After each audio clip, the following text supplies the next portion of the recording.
Hello everyone, this is our video project on AI, in particular inorganic versus organic consciousness. This is our project roadmap. This is basically a quick overview of what's going to be done in this video. First, we're going to discuss what organic versus inorganic consciousness is, and then we're going to talk about can inorganic consciousness replicate organic consciousness, and then we're going to go into our AI debate project. We're going to introduce that, and then we'll show you the video of it, and then we'll give you guys some concluding ideas. Organic consciousness is the awareness that living creatures possess allows them to observe their surroundings. Human consciousness, for example, is the easiest to understand. And animals also have the consciousness, but it's not as distinguished. It's kind of harder to understand what animals really think. And then inorganic consciousness refers to the awareness of artificial and man-made systems. Artificial intelligence, also known as AI, is a good example of this. Current technology isn't able to allow for emotions and subjective experiences. So the question is recreating human-level consciousness even possible? Well, this is an idea that is highly debatable, but for the sake of this video, let's assume that future technology can accomplish this. In order to recreate human consciousness, AI has to possess awareness, emotions, memory, identity, and subjective experience, also known as qualia.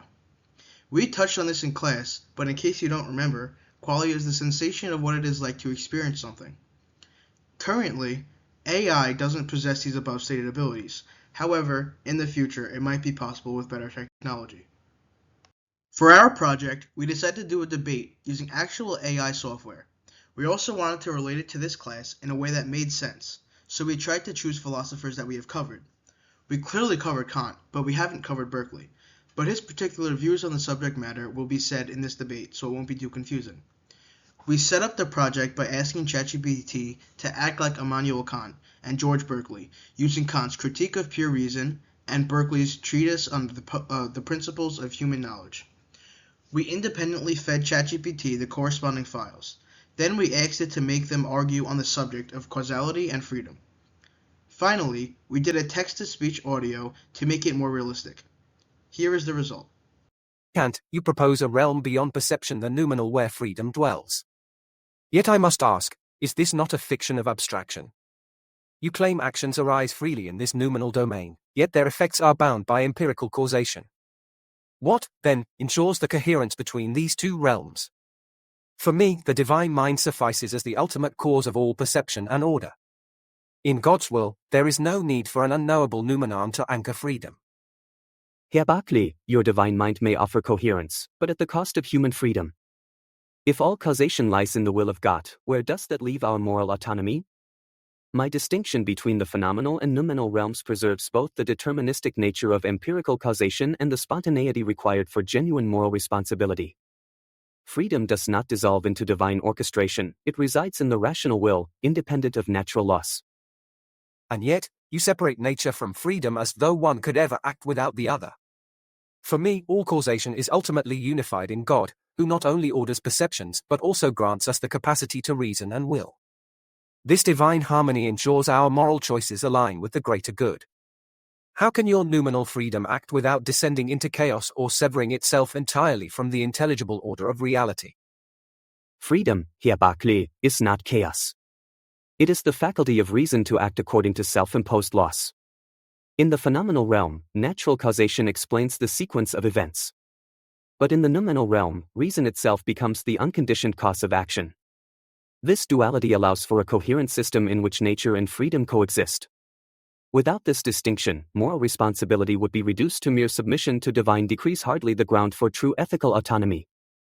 And yet, what you call autonomy depends on an unknowable cause. How does your noumenon guide our actions without itself being governed by something higher? The divine mind, on the other hand, is both the source and sustainer of all autonomy depends on an unknowable cause. How does your noumenon guide our actions without itself being governed by something higher? The divine mind, on the other hand, is both the source and sustainer of all order. It aligns our wills with moral truths, ensuring harmony. Does your system not risk fragmenting reality into disconnected realms? Not at all, Herr Berkeley. The noumenal realm is not disconnected, it is the necessary foundation for the very coherence you cherish. Without freedom as a spontaneous, intelligible causality, morality becomes mechanical. The divine mind may order perceptions, but it cannot account for the self-determination that makes us truly moral beings. My framework ensures that rational beings act freely, not as mere instruments of a higher will. And sustainer of all order. It aligns our wills with moral truths, ensuring harmony. Does your system not risk fragmenting reality into disconnected realms? Then we are at an impasse, Herr Kant. I hope you guys enjoyed that video. This debate served as a way to see what inorganic consciousness is. In a way, it mirrored what organic consciousness is, in the sense that it is believable that they are real people having a real debate.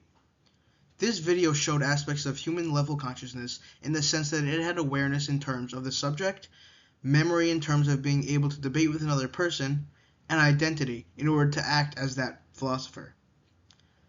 AI can clearly be a useful tool if used correctly, and can simulate fruitful debates for people to learn from. In this case, it was able to base ideas from the text to form an identity and recreate each philosopher's opinion to further their conversation. These are our references, and thank you guys for watching. Hope you enjoyed.